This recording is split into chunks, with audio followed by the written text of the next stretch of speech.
penalidades são autônomas, porque elas estão vinculadas a sanções. Tudo bem? Ou seja, são penalidades que podem surgir durante todo o contrato. Tem que estar previsto no contrato isso, sim ou não? Sim, senão a parte contrária não sabe como lidar com esse contexto. Beleza? Bom, mas o mais legal é o seguinte: essa suspensão de licitar e contratar aqui, a suspensão de participar de licitações e de contratações, era de até 2 anos. Vai anotando, era de até 2 anos. Então a empresa contratada pode sofrer uma punição de ser proibida de participar de licitações e de contratações por até 2 anos. Beleza. E a declaração de inidoneidade, ela vai ficar inidônea. Não tem prazo. Pô, se ela é inidônea para sempre.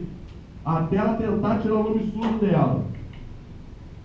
Então a declaração de inidoneidade não tem prazo, ok? O que tem prazo é a suspensão. Bom, então, quando nós temos aí qualquer questão que envolva corrupção dos contratos que está na moda, vai gerar uma dessas penalidades? Depende do contrato. Acorda. Se gerar punição, suspensão de licitar, qual é o prazo que a empresa vai sofrer? 2 anos, até 2 anos. E ela vai estar suspensa só naquele lugar ou no Brasil inteiro? Se você pensar como cidadão contra aí o Estado, é o Brasil inteiro. Não é só para aquela pessoa jurídica que apresentou a suspensão. Então bota aí, a suspensão tem um efeito inter partes.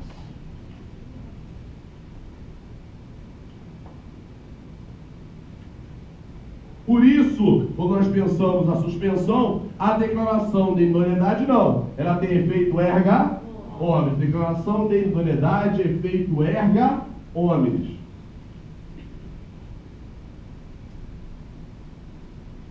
O que eu queria fechar com você nessa nossa revisãozinha rápida de contrato, frente para os próximos assuntos, é o seguinte: se uma pessoa física e diretor de uma empresa contratada pela administração for condenada penalmente, tem algum reflexo aqui comigo? Sim ou não? Não. Penal não se mistura com a ADM, não mistura com ninguém. Ou seja, cada um na sua função. Então as punições penais não influenciam nessas punições. E essas punições são só para a pessoa jurídica. Não tem despersonalização da pessoa jurídica. Não vai pegar o CPF do carinha. É só a empresa que é suspensa de licitar. Por quê? Porque ela não cumpriu alguma coisa daquele contrato. Fechou? Sim ou não? Beleza. Feito isto, já que meu tempo é curto, o tempo está correndo, vamos falar um pouquinho de um novo contexto. Quem é que declara? Antes disso, na declaração de idoneidade, todo mundo consegue entender que é uma declaração de que a empresa é inidônea? Ela não serve para trabalhar? Então toda a administração vai ficar vinculada a essa declaração e não vai conseguir contratá-la. Tudo bem? Beleza. Se as pessoas jurídicas forem punidas lá por outras situações, o âmbito penal não se mistura com aqui. Fechou? Bota um OBS para mim aqui. Admite-se acordo de leniência. Admite-se acordo de leniência para essas sanções. Acordo de leniência para essas sanções. Leniência. Acordo de leniência, está no quadro. Acordo de leniência está numa lei nova que ela não caiu.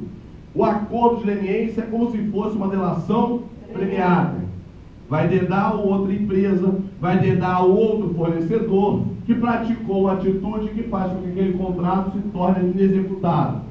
Então pergunta para você, admite acordo de leniência na sanção suspensão, sim ou não? Sim. Quem vai fazer é a administração que vai tentar fazer um acordo, que é uma delação premiada. Só que a delação premiada é o nome lá do termo de colaboração no ambiente de processo penal. Fechou? Beleza. Feito isso, vamos para o próximo assunto.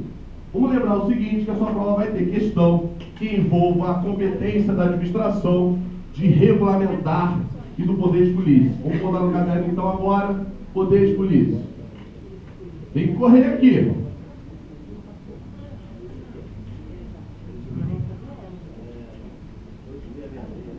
Já te falei, vamos embora, para você ficar livre disso. Quando pensarmos em poder de polícia, o que a banca vai querer de você?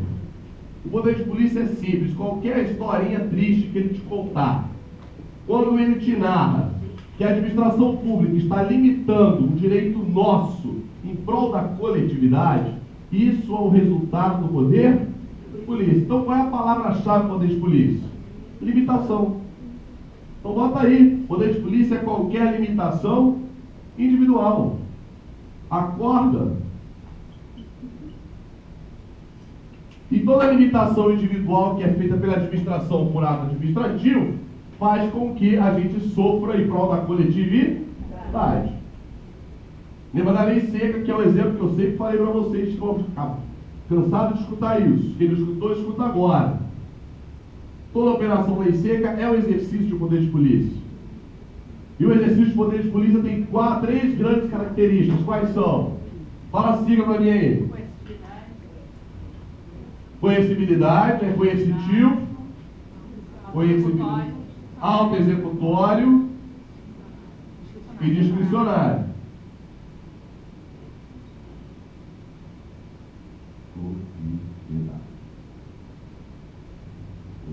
Coercibilidade.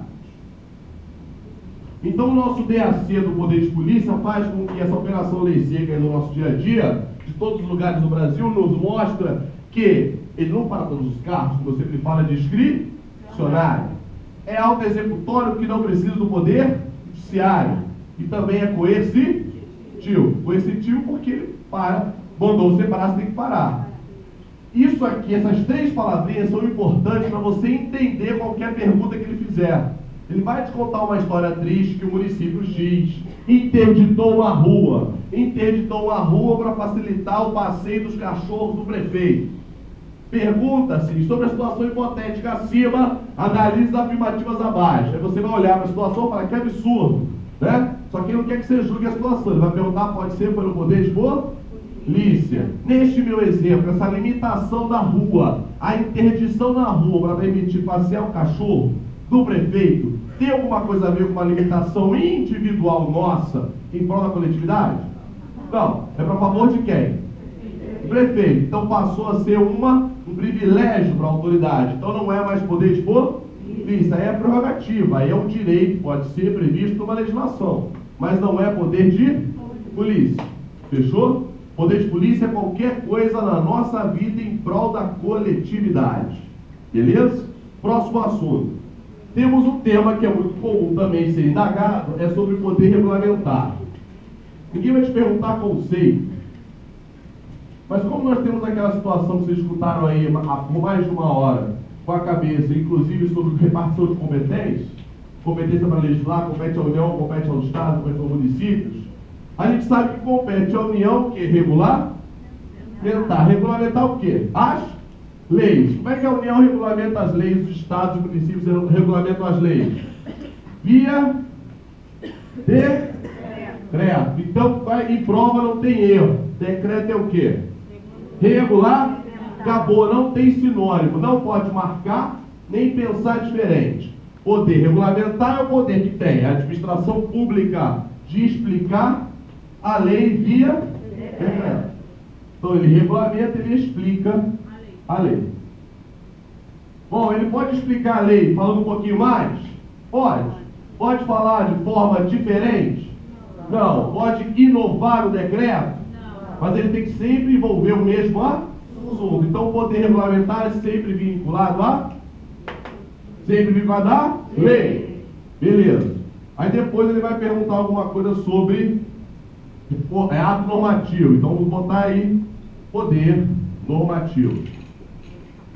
Quando pensamos em poder normativo, estamos falando de atos normativos. O que é um ato normativo? Pô, é um ato que explica alguma coisa. Ato normativo é um ato que explica algo de lei. Tem alguém que explica a lei e tem alguém que explica algo da lei.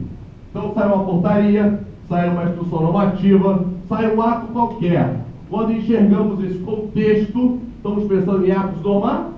O melhor ato normativo de prova são portarias. Exemplo clássico de portaria Exemplo clássico de resolução. Quando vem uma resolução, uma portaria qualquer, portaria ministerial, resolução de agência reguladora, elas estão explicando alguma coisa da lei. Pergunto para você, há alguma diferença, alguma hierarquia aqui, ó, entre decreto e portaria?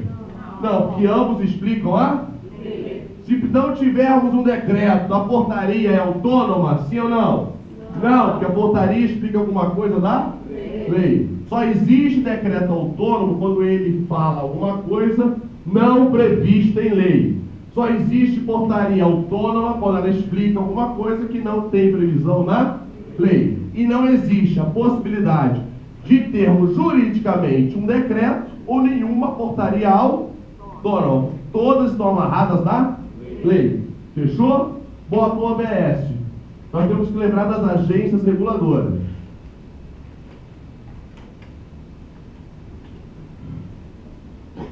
As agências reguladoras que podem perguntar na sua prova são autarquias, pô. Mas o nome dela é o quê? Parece um regulamentar, não parece? Mas a agência reguladora regulamenta? Não, quem regulamenta é o decreto, quem regulamenta é o poder executivo. Então a agência reguladora faz o quê? A agência reguladora regula, toma conta do serviço público. O serviço público emprestado, ela vai lá e regula. Todo mundo comigo? Lembraram, senhor não?